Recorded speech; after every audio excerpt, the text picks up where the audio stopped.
भाइयों बहनों, मोदी जी को पीड़ा हो ना हो, मुझे पर्चा खारिज होने के बाद बहुत पीड़ा हुई है। क्या ऐसा हो सकता है क्या? क्या कोई ऐसा सोच सकता है क्या कि एक आम इंसान चुनाव लड़ नहीं सकता? क्या ये हो सकता है क्या? लेकिन ये हुआ है और इसलिए हमें पीड़ा होती है। देखिए भैया, देखिए, ये श्याम रंगीला जो है, वाराणसी से चुनाव लड़ रहा है भैया। अगर इसका नॉमिनेशन होता, एक्सेप्ट हो जाता, तो मैं यही कहता कि मजा आया, मजा आया। ये मजा मैं पूरे हिंदुस्तान को देना चाहता हूँ। राजस्थान का लड़का है, राजस्थान का है, युवा है, युवा है, काम करता है, अच्छा करता है। वाराणसी से नामांकन होना था, ये भारतीय जनता पार्टी की साजिश है, नामांकन नहीं करवाया, तो जरूर करवाना था इनका। देखिए ये क्या हो रहा है। एक रंगीला आया था, बनारस में आया राजस्थान से, और उसका नॉमिनेशन रोक दिया, रद्द कर दिया।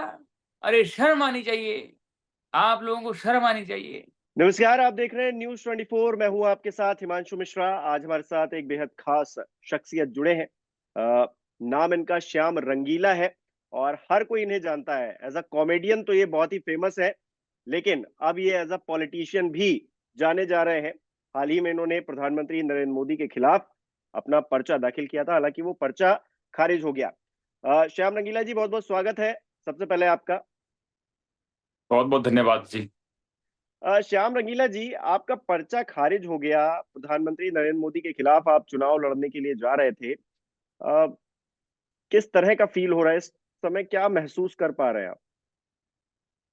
देखिए, महसूस तो यही कर पा रहे हैं जो उस समय कर रहे थे जब पर्चा खारिज हुआ, उसके बाद जब बाहर आए थे हम। हम्म। महसूस ये कर पा रहे हैं कि जो चीज सिर्फ हम सोच सकते हैं कि यार आम आदमी चुनाव लड़ सकता है, ये सिर्फ सोचने तक ही रह गया है। अब नॉर्मल इंसान चुनाव नहीं लड़ सकता, ये मैंने अपनी आंखों से देखा है वहां पर, और बाकियों को भी दिखाया है, पल पल की अपडेट दी है। ऐसा नहीं है कि मैं लास्ट दिन जाकर के एक वीडियो अपलोड कर रहा हूँ। मैंने दस हम्म। तारीख का हाल बताया, मैंने 13 तारीख का बताया, मैंने 14 का बताया, मैंने 15 का बताया। तो हर चीज हमने, सिर्फ मेरी आंखें ही नहीं देखी है, पूरे देश ने वो चीजें देखी है। तो जो मुझे महसूस हो रहा है, मुझे लगता है जिन्होंने मेरी शुभचिंतक है, जो जिन्होंने मेरे लिए अच्छा सोचा, उन सबको वो चीज फील हो रही है, वो चीज लोग समझ पा रहे हैं। अच्छा श्याम रंगीला जी, अगर प्रधानमंत्री नरेंद्र मोदी के खिलाफ चुनाव लड़ लेते तो क्या संभावना थी कि वो जीत जाते? जीतने के लिए लड़ रहे थे या फिर फेमस होने के लिए? देखिए, देखिए, फेमस तो मैं पहले से थोड़ा बहुत हूँ, इसीलिए जो है लोग आ रहे हैं, लोग बात कर रहे हैं, सोशल मीडिया पे लोग शेयर कर रहे हैं। अगर फेमस कि कोई नॉर्मल इंसान को अगर फेमस होना होता तो पिछली बार बहुत सारे लोग लड़े थे, वो तो फेमस नहीं हुए। इस बार भी कोई और है, वो उनके बारे में तो चर्चा नहीं है। चर्चा मेरे बारे में ही क्यों है? मेरे बारे में इसलिए कि मुझे, मैं पहले से फेमस हूँ। और हम्म। दूसरी चीज जिसके लिए फेमस हूँ वो है मोदी जी की मिमिक्री। तो हम्म। मोदी जी की जो मिमिक्री है वो अगर मैं करता हूँ, और मैं वाराणसी से चुनाव लड़ने की सोच रहा हूँ कि मैं मोदी जी के सामने चुनाव लड़ूंगा, तो उसका मतलब ये भी है कि मैं उनको उन्हीं की भाषा में जवाब देना चाहता था। और वहां से क्यों लड़ना चाहते थे हम? हमारी हमारी जो सोच है वो कोई जीत को लेकर के नहीं चल रही थी, हमें कोई वहां से कोई सांसद नहीं बनना था। हम्म। हम जो चीज दिखाना चाहते थे वो दिखाना चाहते थे कि लोकतंत्र के अंदर जो 400 पार का नारा इन्होंने दिया, और जिस प्रकार की इन्होंने शुरुआत करी है 400 पार में सूरत से, वो हम्म। बिल्कुल अलोकतांत्रिक है, और बिल्कुल एकदम जो है जिसकी निंदा होनी चाहिए वो शुरुआत इन्होंने की है। तो उस हम्म। चीज को हम लेकर के वहां पे गए थे कि मोदी जी के सामने लड़ेंगे तो लोग आएंगे, पूछेंगे, बात करेंगे। ये मुझे भी पता था, हो सकता है किसी और निर्दलीय से बात ना करें, लेकिन मेरे से लोग करेंगे तो मैं बताऊंगा कि हम इसलिए यहाँ से लड़ रहे हैं। अगर मुझे अ- एमपी बनना होता या मेरा सपना ही चुनाव लड़ना होता, तो फिर मैं, हमारे राजस्थान में भी चुनाव थे, यहाँ से लड़ लिया होता फिर। हाँ, वही मतलब बहुत सारे लोग इस बात में इंटरेस्टेड थे ये जानने के लिए कि राजस्थान का इंसान वो वाराणसी काशी में आ रहा है प्रधानमंत्री नरेंद्र मोदी के खिलाफ चुनाव लड़ने के लिए, और जिस तरह से वो पर्चा दाखिल करा, सारी जानकारियां भी आम आदमी तक पहुंचा रहा है। मकसद क्या है आखिरकार इसका? जैसा कि आपने बताया कि आप चुनाव जीतना नहीं चाहते थे, लेकिन ये जानकारी देना चाहते थे। आपने मिमिक्री का देखिए। जिक्र किया क्योंकि आप आर्टिस्ट भी रहे हैं। तो अगर हम्म। आपको मिमिक्री के फॉर्म में बताना होता कि पर्चा खारिज होने के बाद आपकी जो मना स्थिति है, उसको कैसे बताते आप? मैं यही कहता, भाइयों बहनों, मोदी जी को पीड़ा हो ना हो, मुझे पर्चा खारिज होने के बाद बहुत पीड़ा हुई है। क्या ऐसा हो सकता है क्या? क्या कोई ऐसा सोच सकता है क्या कि एक आम इंसान चुनाव लड़ नहीं सकता? क्या ये हो सकता है क्या? लेकिन ये हुआ है, और इसलिए हमें पीड़ा होती है। तो यही कहते मोदी जी के अंदाज में, हम भी कहते तो यही कहते। अच्छा, कॉमेडियन से पॉलिटिशियन क्यों? मतलब कॉमेडी का धंधा जो मंदा चल रहा था, क्या आखिरकार वजह क्या थी कि आपने सोचा कि चलिए प्रधानमंत्री नरेंद्र मोदी? ऐसा तो हुआ नहीं होगा कि सपना आया, अगले दिन आप चले गए उठ के, आप पर्चा दाखिल, मतलब क्या ये घटनाक्रम क्या रहा? देखिए, अब घटनाक्रम जो है वो मैंने आपको बताया, मैं कॉमेडी करता हूँ। मेरे पहले भी मैं यूट्यूब पे ढंग की बात नाम से सीरीज चला रखी थी मैंने। तो हम्म। उसमें मोदी जी के मन की बात है, उसी तरह मैं ढंग की बात करता हूँ। तो वहां हम्म। पे मैंने देखा, सूरत वाले मुद्दे को देखा, तो मुझे बहुत दुख हुआ। और उसी दुख के बाद में फिर मैं मुझे लगा कि मुझे अ, वाराणसी जाना चाहिए, और मैं फिर वाराणसी गया। अब आप देखिए, मेरे वाराणसी जाने से अगर मुझे धंधा या मेरा कोई, आप कह रहे हो मंदा चल रहा था, मुझे व्यूज मिलने थे, तो अगर मेरी रोजी रोटी मोदी जी की वजह से चलती है तो किसी को क्या तकलीफ है? लेकिन मैं वहां पर जाकर के अगर कॉमेडी करता, या मैं ये कहता कि भैया मैं देखो मैं खड़ा हो गया यहाँ से, मैं कॉमेडियन हूँ, मेरी तरफ भी ध्यान दो, मैंने कोई ऐसी बात नहीं करी। मैंने ये कहा है कि मैं जिस मुद्दे को लेकर के आया हूँ, मैं जो बात कर रहा हूँ वो बात लोग सुने, और लोग सुनेंगे तो लोगों तक ये बात जाएगी, और मेरे थ्रू जाएगी। तो मुझे पता है कि मेरे थ्रू जाएगी तो लोग सुनेंगे। अब मेरी तरह, मुझे तो ये बहुत ही विडंबना लगती है कि सिर्फ मैं ही क्यों खड़ा हुआ वहां से। मेरे जैसे चार आर्टिस्टों को और आना चाहिए था, मेरे जैसे चार कोई और लोग आते, कोई वहां पर खड़े होते कि हम, हाँ भैया इसे क्या पब्लिसिटी मिलेगी, हम भी पब्लिसिटी के लिए आए हैं, और जो हमसे सवाल पूछेंगे हम उनका जवाब देंगे। किसी में हिम्मत नहीं है वहां से लड़ने की। पब्लिसिटी की बात दूर की बात है, किसी में हिम्मत नहीं है वहां पे बोलने की, घर से बोलने की, सोशल मीडिया पे बोलने की। लोगों में हिम्मत नहीं है। मेरे में हिम्मत थी। मैं वहां पे गया, चाहे मुझे पब्लिसिटी मिले, लेकिन उसके पीछे अगर चीज देखी जाए तो बहुत बड़ा रिस्क था। बहुत बड़ी चीजें हैं, अभी भी रिस्क है। रिस्क पहला तो ये है कि हमें जो शो मिलते थे, हो सकता है वो मिलने ही बंद हो जाए, लोग बुलाना ही बंद कर दें, जैसे कर ही चुके हैं, मुझे ऑलरेडी कर चुके हैं। अब वहां जाने से मुझे फायदा ये हुआ है कि एट लिस्ट मेरे पास लोग इतने हैं कि मैं उनके पास आवाज पहुंचाना चाहूं तो पहुंचा सकता हूं। और जो चीज हम वहां पे करने गए थे, उससे बड़ा संदेश हमने वहां पर दिया। केवल 5 दिनों में, हम तो 20 दिन का लेकर के चले थे कि 10 तारीख को जाएंगे, तो 1 तारीख को चुनाव है तो तब तक कुछ करेंगे, लेकिन केवल 5 दिनों में इतना बड़ा संदेश चुनाव आयोग ने अपनी तरफ से दिया कि देखिए, ये श्याम रंगीला आया है, पब्लिसिटी पाने के लिए आया है, तो हम इसको रोज नया कंटेंट देंगे। तो ये साठ गांठ जो है हमारी, आपको दिख रही होगी चुनाव आयोग के साथ श्याम रंगीला की दिख रही होगी। तो इतना तो कोई, मैं वो नहीं हूँ कि चुनाव आयोग के साथ साठ गांठ करके वहां पब्लिसिटी पा रहा था। अगर हम्म। पहले ही दिन उन्होंने नामांकन ले लिया होता तो मैं क्यों वहां पे हर वीडियो अपलोड करता, क्यों हर अपडेट देता मैं? अपडेट, अगर कोई नामांकन ले लेता है तो अपडेट देने लायक कुछ होता ही नहीं मेरे पास। अब हर चीज में उन्होंने चीजें की है, रिजेक्ट किया है, तो मैंने सबको बताया है। अब बताना ही अगर पब्लिसिटी है तो फिर हो सकता है पब्लिसिटी के लिए गया हूं मैं, सच तो वहां पे है ही ना कुछ ना कुछ। अच्छा, 5 दिनों में क्या बदलाव आया? एक श्याम रंगीला जो 10 तारीख से पहले वाले थे, जो शायद सोच रहे थे कि हम चुनाव लड़ेंगे, और उसके बाद वो पर्चा दाखिल करने जाते हैं, पूरा घटनाक्रम होता है, फिर उनका पर्चा खारिज कर दिया जाता है, और वो काफी दुखी होते हैं, सोशल मीडिया पर बहुत सारी उनकी पोस्ट आती हैं। ये 5 दिन किस तरह से आपको बदल देते हैं? आपकी मन स्थिति क्या चेंज होती है? जो आपका डर का जिक्र किया, क्योंकि आप कॉमेडी करते थे प्रधानमंत्री नरेंद्र मोदी के खिलाफ, या फिर आप मिमिक्री कर रहे हैं, वो डर और ये जो 5 दिन हुए, इसमें क्या वो डर बढ़ा है, घटा है, क्या हुआ है, बताइए जरा। देखिए, दो प्रकार के डर हैं। एक तो मेरे को, मुझे मेरा डर है कि मैं कल को शो कर पाऊंगा, मुझे शो मिलेंगे नहीं मिलेंगे, अगर मैंने इतनी बड़ा कदम उठाया है तो मुझे आगे क्या होगा, मेरे करियर का क्या होगा। लोग कह रहे हैं क्यों करियर खत्म करने में लगा है। तो एक वो डर है, उस डर को मैं साइड में रख देता हूँ। इससे हम्म। कहीं गुना बड़ा डर ये है जो हमने देखा है 5 दिनों में, कि आप मेरी छोड़िए, मैं पब्लिसिटी के लिए अगर वीडियो डाल पा रहा हूं तो वो लाखों लोगों तक पहुंच पा रहा है। मैं कह रहा हूं कि जाइए आप मैंने देखा वहां पे 14 तारीख को जो न्यूज चैनल वाले सब आए थे, और मोदी जी जैसे ही गए, सबने अपना अपना सिस्टम समेटा और चले गए। आप रुकते, ये जो भी चैनल वहां पे थे, आज तक थे या कोई भी जी न्यूज है या कोई भी, हर चैनल वहां पे कोई रुकता, मेन स्ट्रीम मीडिया वहां पे रुकती, वो हाल देखती 3 बजे से 5 बजे तक का। 1 से 3 का नहीं बोल रहा हूँ मैं, 1 बजे मोदी जी चले गए, 1 से 3 का नहीं बोल रहा हूँ मैं, 3 से 5 6 7 बजे का बोल रहा हूँ। अनऑफिशियल टाइम में भी वहां पे वो लोग ले रहे थे, जो नॉमिनेशन है वो सिर्फ इसलिए लिए गए कि अभी टाइम 3 बजे से ओवर हो चुका है, तो अब इनको जो भी डॉक्यूमेंट बोलेंगे ये प्रोवाइड नहीं करवा पाएंगे, करवाएंगे भी तो भी हम बोल देंगे कि टाइम आपका बीत चुका है। ये चीज आप दिखाते तो श्याम रंगीला की कहाँ जरूरत पड़ती। और ये तो मैं तो भगवान का शुक्र मानता हूँ कि मेरे कहीं ना कहीं माइंड में आया और मैं वहां चला गया और मैंने उन 500 600 लोगों की आवाज बन करके वीडियो अपलोड किए। नहीं तो आप उनकी कोई बात सुनने को तैयार ही नहीं होते, क्योंकि हर किसी के पास वो सोर्स नहीं है, वो चीजें नहीं है जो अपलोड करके लोगों को दिखाई जा सके। मैंने दिखाई, उनकी आवाज बना। आज भी मेरे पास इतने कॉन्टेक्ट हैं, किसी को जरूरत हो तो मुझसे बात करे कि भाई केवल श्याम रंगीला के साथ हुआ ऐसा नहीं है। मैं नहीं कह रहा हूँ कि मोदी जी ने मुझे लड़ने से रोका है, मोदी जी ने हर वहां पे जो लड़ने नॉमिनेशन भरने आया था हर किसी को रोका है। और 27 लोग तो हम एकदम एक साथ थे जिनको एकदम पकड़ करके बाहर निकाला है।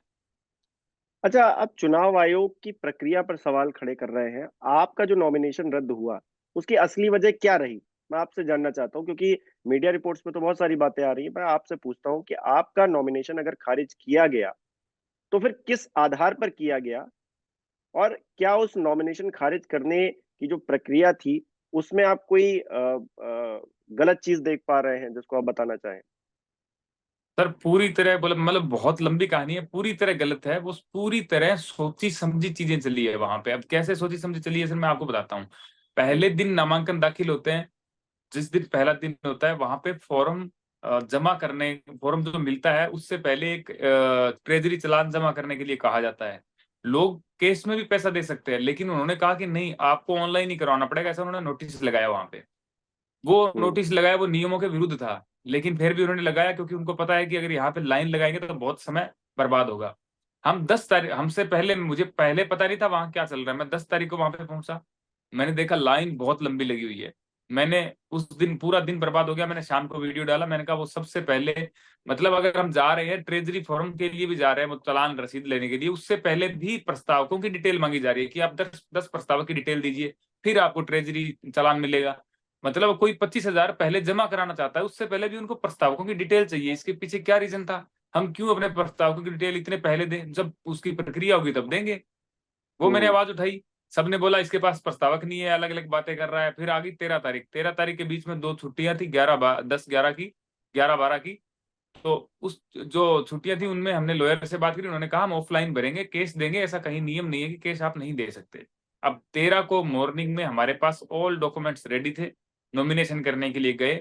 जो नॉमिनेशन की लाइन लगी हुई थी उस लाइन में मैं लगा, आप हैरान मानेंगे कि उस लाइन में से एक भी व्यक्ति अंदर नहीं गया 13 तारीख को।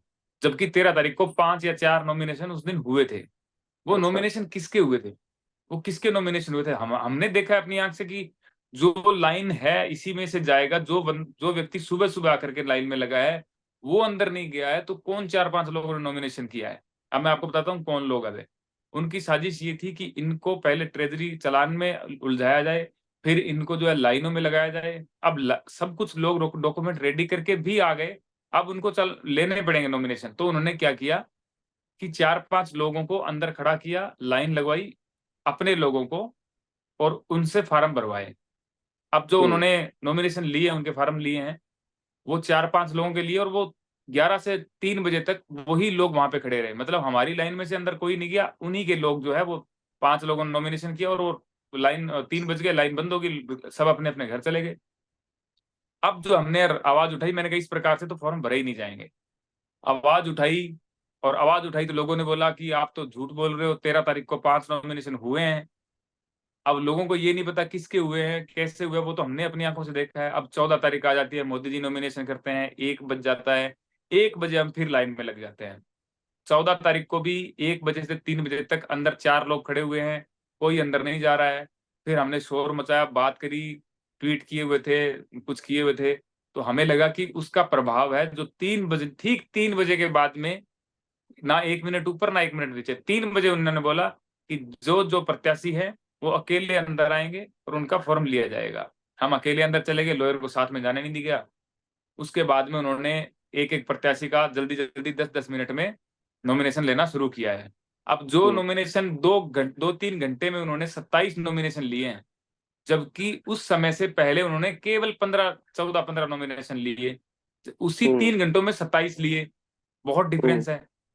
के बाद उन्होंने, जिनको ज्ञान नहीं था, जिनको पता नहीं था, जैसे मैं था, मुझे इतना पता नहीं था कि मुझे बोलना पड़ेगा, अगर इन्होंने नहीं लिख दिया तो मुझे बोलना है कि शपथ दिलाओ, शपथ दिलाओ, शपथ दिलाओ। मुझे ये बात हम्म। नहीं पता थी, मुझे सिंपली लॉयर ने बोला कि आपको वो दिलाएंगे शपथ। अब उन्होंने हम्म। साइन करवाए, मुझे लगा कि शपथ दिलवा दी होगी, फिर मैंने जब साइन कर दिए तो उस पे लिखा है शपथ नहीं। तो मुझे लगा कोई प्रोसेस होगी आगे, बहुत सारे लोग बैठे हुए हैं तो वो कुछ डॉक्यूमेंट प्रोसेस करेंगे। बट मैंने देखा कि एक व्यक्ति वहां पे मेरे बाद जो आए वो ये बोल रहे हैं कि मुझे शपथ दिलाइए, वो कह रहे हैं कि बाद में होगी वो। मुझे शपथ दिलाई, वो कह रहे हैं बाद में होगी। तो वो जो व्यक्ति है वो बाहर आकर के मुझे मिले तो उन्होंने बोला कि आपको भी शपथ नहीं दिलाई? मैंने कहा नहीं दिलाई। कह रहे हमें भी नहीं दिलाई। तो तब हम्म। तक हम बाहर आके वीडियो बना चुके थे और सब चीजें थी। उसके बाद वो वीडियो सिर्फ बना चुके थे, अपलोड हमने किया नहीं कहीं, हमने डाला नहीं, क्योंकि हमें झटका लगा कि यार ये हो क्या गया। हम्म। फिर मेरे जो फॉर्म में ये लिखा हुआ था कि आपके एफिडेविट को नया आपको पेश करना पड़ेगा, और उसमें टाइम उन्होंने लिखा 11:59 रात तक का। हम्म। तो हम जो है तुरंत गए, 2-3 घंटों में बनवाया एफिडेविट, 10 बजे जो है ऑफिस में पहुंच गए। और वहां ऑफिस में पहुंचने के बाद उनको देने लगे तो उन्होंने बोला कि भागो यहाँ से, पिकनिक स्पॉट है क्या, आप रात को 10 बजे घूम रहे हो, ये वो। क्योंकि उनको महसूस नहीं था कि ये चीज नहीं थी कि पुलिस वालों को क्रॉस करके ये ऑफिस तक आ जाएंगे, क्योंकि गेट पर जो पुलिस वाले थे उन्होंने मुझे रोका नहीं, बाई चांस नहीं रोका। हो सकता है मेरे फैन हो या सोचे कि कोई काम से बुलाया होगा इनको तो जाने दिया। अगर वो हम हम्म। वहां पे हमें रोक लेते, हमारे पास कोई एविडेंस नहीं होता कि हम वहां पे गए हुए हैं। लेकिन आज हमारे पास एविडेंस है, वीडियो रिकॉर्डिंग है, वहां के सीसीटीवी कैमरा में है कि रात को 10 बजे वहां पे हम आए थे। दस हम्म। बजे आने के बाद में 11:30 बजे वो अपडेट करते हैं कि मैंने एफिडेविट जमा नहीं करवाया। तो दूसरे दिन जो है हमें हमें जाना था वहां पे, 15 तारीख को रिक्रूटमेंट होनी थी, तो हम गए। और उसके अंदर जो है बड़ी हैरानी वाली बात है कि सबको रिजेक्ट कर दिया गया। और जिनके डॉक्यूमेंट में कमी थी, हमें बोला गया कि आपने डॉक्यूमेंट नहीं दिया। मैंने कहा मैं रात हम्म। को आया था। लेकिन फिर भी उन्होंने बोला कि अब आपका खत्म हो चुका है टाइम, बहस मत कीजिए, जाइए। और जिनका डॉक्यूमेंट पूरे थे उनको सीधा बोला कि आपने शपथ नहीं ली, आप जाओ। तो कुल अ- मिलाकर के जो पहले दिन जिन लोगों ने नॉमिनेशन किया, विद इन 3-4 घंटे में 27 लोगों ने, उन सबका कैंसिल हो गया। तो ये हम्म। मुझे लगता है कि देश के इतिहास में ऐसा कहीं, ये जो स्टोरी है ये कहीं नहीं होगी। बहुत बहुत ही एक आंखें खोलने वाली और एक्सपोज करने वाली स्टोरी है। हम्म। अच्छा, श्याम रंगीला जी, आपको क्यों लगता है कि आपका नॉमिनेशन फाइल नहीं होने दिया गया या फिर उसको रिजेक्ट कर दिया गया? इसके पीछे आप जो साजिश भी बता रहे हैं, तो ये साजिश हुई तो हुई क्यों? क्या प्रधानमंत्री नरेंद्र मोदी की जीत में रोड़ा पड़ जाते, या फिर जो तमाम लोग जिनका रिजेक्ट किया गया, आखिरकार आपको क्या लगता है कि वजह क्या है, आपका नॉमिनेशन खारिज क्यों किया गया? देखिए पहले तो ये देखिए, साजिश जो है ना, ये शुरुआत से एंड तक बहुत ही सोची समझी चली है। अब जैसे वो 4-5 लोग थे, 13 तारीख को जो मैंने बताया, वो 4-5 लोग थे, उन्होंने अपना नॉमिनेशन वापस ले लिया। ठीक है, हम्म। या उनका रद्द हो गया या वापस ले लिया। उनकी हिस्ट्री हमने देखी तो वो बीजेपी के लोग थे, बीजेपी के कार्यकर्ता थे।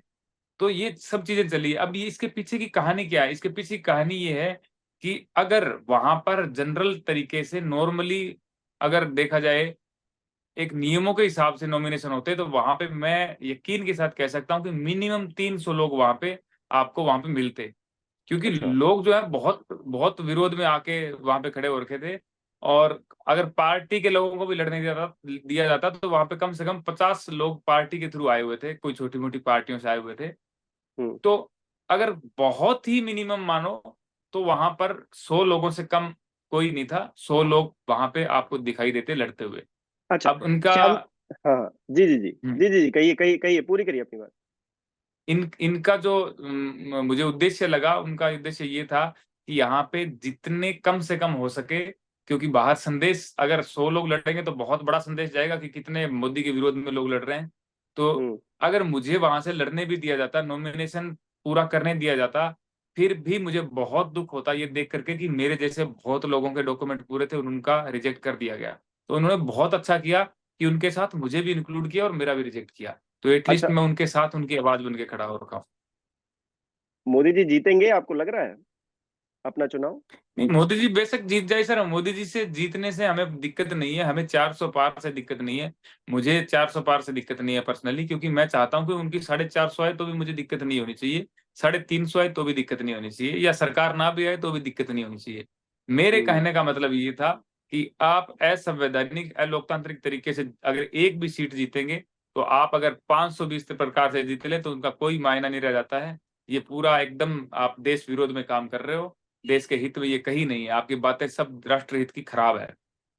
अच्छा। श्याम रंगीला जी, क्योंकि आप मिमिक्री करते हैं प्रधानमंत्री की, तो कभी ऐसा हुआ है कि आपने किसी की मिमिक्री की हो और फिर आपको उसका खामियाजा भी भुगतना पड़ा हो? कोई जो फैंस हैं प्रधानमंत्री नरेंद्र मोदी के, या फिर जो उनके कार्यकर्ता हैं, नेता हैं, उन्होंने आपको टोका हो, रोका हो, मना किया हो, या फिर उससे आगे भी कोई बात बढ़ी हो? कभी कोई ऐसा इंसिडेंस, कोई घटना हुई ऐसी?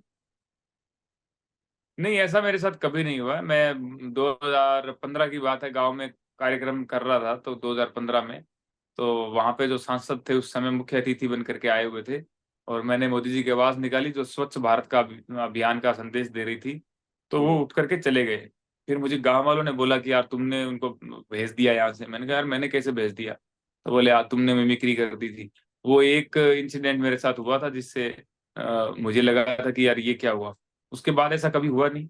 लोग जो है अगर किसी को पसंद नहीं होती, कोई कॉर्पोरेट इवेंट होता है वो, तो वो बता देते हैं कि यार मोदी जी की मिमिक्री मत करना, आप बाकी कर दीजिए। तो ये सिंपल सी बात है, लोग वो कोई बहुत बड़ी बात नहीं होती कि अगर कोई किसी विचारधारा के है तो उनको वो पसंद है। मैं हर किसी की नकल करता हूं, तो जो लोग जो पसंद करते हैं वो सुन सकते हैं, वो कस्टमाइज करवा सकते हैं उस शो में। लेकिन एक हम्म। होता है कि पब्लिक के शो में, जैसे टिकट लेकर के कोई आ रहा है, उसमें कोई वहाँ विरोध करे कि तुम्हें ये नहीं करना है, तुम्हें ये नहीं करना है, वो एक अलग हो जाती है। वहां पे अगर लोग आ रहे हैं, मुझे ही सुनने आ रहे हैं, स्पेशली मैंने ही बुलाया, तो वहां पे मैं अपनी आजादी से कर सकता हूँ। जहां पे मुझे पे करके कोई बुला रहा है, तो वो हो सकता है ये बोल दे कि सर आप थोड़ा सा यहाँ ये कम कीजिएगा, ये ज्यादा कीजिएगा, तो वहां कोई दिक्कत नहीं होनी चाहिए। हम्म। अच्छा, श्याम रंगीला जी, श्याम रंगीला तो आपका जो पब्लिक डोमेन में नाम है, असल नाम श्याम सुंदर है। तो ये हाँ जी। सुंदर से रंगीला कैसे हो गया, और रंगीला ही क्यों हो गया? देखिए, हम मैं राजस्थान से हूँ, और राजस्थान को कहते हैं रंगीलो राजस्थान। तो राजस्थान की एक साथ में पहचान जोड़ने के लिए, और श्याम सुंदर, तो मुझे सुंदर से ज्यादा मुझे यूं लगा कि यार कुछ और नाम होना चाहिए। तो रंगीला इसलिए रखा कि मेरे में तरह तरह की मैं आवाजें निकालता हूँ, तो अलग अलग प्रकार के रंग है मेरे में। तो मैं हम्म। इसलिए मैंने श्याम रंगीला नाम रख लिया।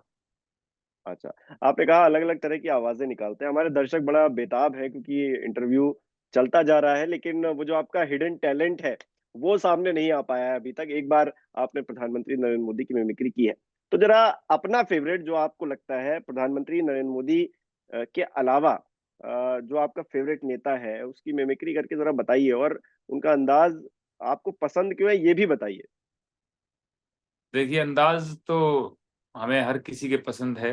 अंदाज सबके अपने अपने अलग अलग अंदाज होते हैं, और वो यूनिक ही होते हैं। अब हम्म। राहुल गांधी जी जो है वो अगर मैं वाराणसी से चुनाव लड़ रहा होता तो वो यही कहते, देखिए भैया, देखिए ये श्याम रंगीला जो है वाराणसी से चुनाव लड़ रहा है भैया।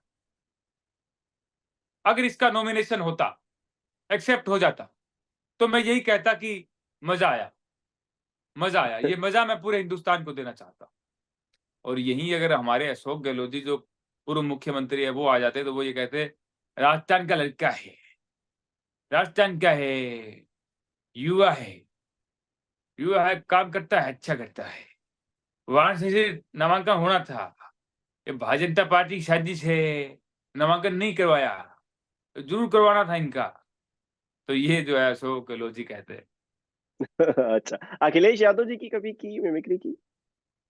अखिलेश जी यही कहते, देखिए ये क्या हो रहा है, एक रंगीला आया था, बनारस में आया राजस्थान से, और उसका नॉमिनेशन रोक दिया, रद्द कर दिया। अरे शर्म आनी चाहिए, आप लोगों को शर्म आनी चाहिए। तो ऐसे ही थोड़ा सा ऐसे अंदाज में बोलते हैं। और केजरीवाल जी, केजरीवाल जी? केजरीवाल जी यही कहेंगे, देखिए जी मैं 2014 में लड़ा था, 2014 में लड़ा था, मैं लड़ पाया था। आज 10 साल बाद देख लीजिए, लड़ भी नहीं पा रहे हैं लोग, लोग लड़ नहीं पा रहे हैं जी। ये 10 साल बाद में तो क्या का क्या कर देंगे, संभल जाइए जी इनसे, यही कहते हैं। चलिए। और लोग ये पूछते हैं कि आप मोदी को टारगेट करते हैं, मतलब जो उनके कॉमेडी करते हैं, उनकी मिमिक्री करते हैं, उसके थ्रू आप तंज कसते हैं। तो ऐसा क्यों है? आप मोदी जी को टारगेट पर क्यों रखते हैं ऐसा? सर, सबका वहम निकल जाएगा। मैं कह रहा हूँ सब मिल करके एक बार मोदी जी को प्रधानमंत्री से हटाइए, किसी और को बनाइए। ये सबका वहम निकल जाएगा कि श्याम रंगीला मोदी जी को टारगेट करता है। मैं नहीं करता हूँ मोदी जी को टारगेट। मैं एक प्रधानमंत्री जिनके ऊपर देश की जिम्मेदारी है, देश के वो सबसे बड़े पद पे बैठे हुए हैं, मैं उनको टारगेट करता हूँ। अगर मेरा जन्म 10 साल पहले हुआ होता तो लोग देखते कि 2004 से 2014 तक मैंने मनमोहन सिंह को टारगेट किया है। अब मेरा जन्म ही 1994 में हुआ है। मैंने समझ ही 2013-14 में पकड़ी है। बोलने ही 2013-14 में मैं सीखा स्टेज पे। तो मैं कैसे किसी और को टारगेट करूंगा? मैं राहुल गांधी को टारगेट क्यों करूंगा? उसका रीजन एक रीजन नहीं है। मैंने अशोक हम्म। गहलोत जी को टारगेट किया जब वो मुख्यमंत्री थे। पेपर लीक पे मैंने उनको घेरा। तो जो सत्ता में होगा उसी को टारगेट किया जाएगा। ये लोगों को समझ में जब आएगा, जब श्याम रंगीला किसी और की मिमिक्री करेगा, जब कोई और प्रधानमंत्री बनेगा, तब ये चीजें समझ में आ जाएंगी। अच्छा, श्याम रंगीला का सबसे फेवरेट नेता कौन सा नरेंद्र मोदी जी। है? और जो इसमें बिल्कुल कोई, नापसंद है? देखिए, नापसंद में तो मुझे ऐसा कोई नहीं है जो नापसंद है। मतलब सब अपनी अपनी जगह अच्छे हैं, लेकिन मोदी जी मुझे इसलिए अच्छे लगते हैं क्योंकि मैंने शुरू से उनको देखा है और वो एकदम वर्सेटाइल, मतलब एकदम इतने कपड़े पहनना, ये करना और कुछ भी एक्टिविटी करना, एकदम जैसा होता है ना कि आज 22-23 साल के जो लड़के यूट्यूब पे कर रहे हैं, वो आज मतलब मोदी जी कर रहे हैं। तो एक वो चीज है। मैं मोदी जी को बहुत अच्छा नेता और बड़ा नेता भी मानता हूँ। इसलिए मानता हूँ कि मोदी जी नेता के तौर पे बहुत अच्छे हैं और इंटरटेनर के तौर पे भी अच्छे कह सकते हो आप। जैसे वीडियो बनाते हैं तो हर कोई नेता ऐसा नहीं कर सकता है। लोगों को इंटरटेन करते रहते हैं ताकि लोग उनको देखते रहें। दूसरी हम्म। चीज ये है कि मोदी जी जैसे कंटेंट क्रिएटरों से मिले, गेमर जो बंदे गेम खेलते हैं उनसे मिले, तो ये कितनी बड़ी बात है। बहुत सोचना समझना पड़ता है। ये कोई भी आज से पहले कोई किसी ने किया नहीं। अशोक गहलोत जी तो राजस्थान के लोगों यूट्यूबरों से नहीं मिले। तो वो जो माइंड है, मैं उसका फैन हूँ। मैं उनकी वो उस चीज का फैन हूँ। आपकी इतनी बातें सुनने के बाद मुझे लगा कि आप तो समर्थक निकले और लोग आपको विरोधी बता रहे नहीं हैं। सर, इसमें समर्थक होने की वाली बात नहीं है। अभी हम 2014 में तो मैं मोदी समर्थक था ही। कुछ चीजें हम्म। होती हैं हमारी घर में, कई बार कोई घर में कोई हमारे मुखिया जो है कुछ नियम जो लागू कर देते हैं या कुछ ऐसी बात करते हैं जो हमें लगता है कि यार ये ठीक नहीं है, हमारे लिए फ्यूचर में ठीक नहीं होगी, या ये, तो हम अपना ओपिनियन रखते हैं। और वो हम्म। ओपिनियन अगर हमारा एक्सेप्ट किया जाता है, आम जनता का ओपिनियन बहुत लोग दे रहे हैं, तो वो एक्सेप्ट हम्म। किया जाए तो क्या दिक्कत है? लेकिन वो बहुत चीजें चेंज हो चुकी है। इसलिए हम कह रहे हैं, मैं कह रहा हूँ मोदी जी का, मैं उस चीज का फैन हूँ। लेकिन जो हो रहा है वो गलत हो रहा है। ये मोदी जी को भी पता है कि हम कैसे सूरत में कैसे जीते हैं। ये उनसे छुपी हुई बात नहीं है। तो सब सच सबको पता है, लेकिन आवाज जिसको उठानी है वो उठाएगा। अच्छा, भारतीय जनता पार्टी ज्वाइन करने का मौका मिलेगा तो करेंगे? देखिए, वो समय समय की बात होती है। अगर मैं कह रहा हूँ ना, मेरा 10 साल पहले जन्म हुआ होता तो मैं 2014 के अंदर भारतीय जनता पार्टी ज्वाइन कर लेता। अब जो है, भारतीय जनता पार्टी ज्वाइन करने से मुझे कोई वो नहीं है, मतलब ही नहीं है कि मैं ज्वाइन करूं। और हम्म। दूसरी चीज ये है कि इसके अलावा कांग्रेस को देखा जाए तो 2014 की कांग्रेस है, उससे हर कोई परेशान था। तभी उन्होंने 282 सीटें मोदी जी को दी। तो मतलब आप देखिए, समय समय पर चीजें चेंज होती है। और मुझे ये लगता है कि हर 10 साल बाद सरकार चेंज होनी चाहिए, क्योंकि 10 साल में जो गुरूर जो है कार सरकार में आ जाता है, उनको लगता है कि फिर बस वही है, उसके अलावा लोकतंत्र वंत्र कुछ भी नहीं है, वोट लोगों के कुछ भी नहीं है। तो ये चीजें होने लगती है। तो इससे अच्छा है कि 10 साल में सरकार चेंज होनी चाहिए, चाहे वो कांग्रेस हो चाहे बीजेपी हो। अच्छा, कौन सी पार्टी अगर ज्वाइन करेंगे आज की डेट में, आपसे कहा जाए कि अगर कोई एक पार्टी ज्वाइन कर लीजिए, निर्दलीय आप पर्चा नहीं भर रहे होते, किसी पार्टी से भर रहे होते, तो वो पार्टी कौन सी होती? इसका ऑलरेडी जवाब मिल चुका है। अगर कोई पार्टी होती तो मैं वहां से पार्टी से लड़ता, और वो जवाब यही होता कि मैं कौन सी पार्टी से लड़ रहा हूँ। मैं फिलहाल जो कंडीशन वो निर्दलीय की है। आप किसी हम्म। भी पार्टी का समर्थन नहीं कर सकते हैं, हम्म। क्योंकि जो लोग गए हैं सूरत के अंदर, इंदौर के अंदर, वो कौन सी पार्टी के हैं? वो भी तो सामने वाली पार्टी है। ईमानदारी तो उनमें भी नहीं है। केवल बीजेपी हम्म। ने ऐसा तो नहीं अगवा कर लिया, उठा लिया। तो हम्म। वो भी समझौता उन्होंने किया ही है। तो पार्टी का आप कहीं कहिए ही मत। मैं अभी फिलहाल मुझे लगता है कि सिर्फ और सिर्फ मैं निर्दलीय रहना चाहूंगा, कि कोई पार्टी का समर्थन में नहीं। अच्छा, अगले 5 साल में आप अपने आप को क्या कहलाना ज्यादा पसंद करेंगे? एक स्टैंड अप कॉमेडियन, एक मिमिक्री आर्टिस्ट, या फिर एक राजनेता, एक सांसद, विधायक? क्या कहलाना, मतलब आपका टारगेट क्या है अगले 5 साल में? आप अपने आप को कहाँ देखना चाहते देखिए, मैं टारगेट लेकर के चलता ही नहीं हूँ। मेरा टारगेट चुनाव लड़ना नहीं था कि मैं चुनाव लड़ूंगा वाराणसी से, लेकिन लड़ लिए।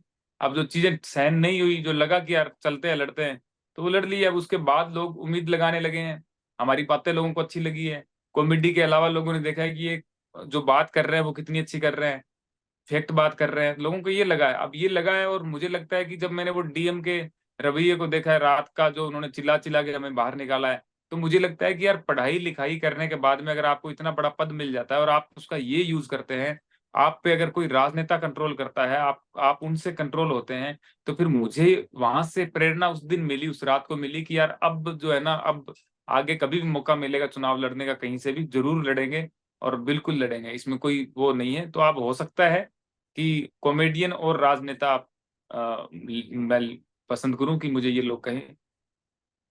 चलिए, बहुत बहुत शुक्रिया श्याम रंगीला जी अपना समय देने के लिए।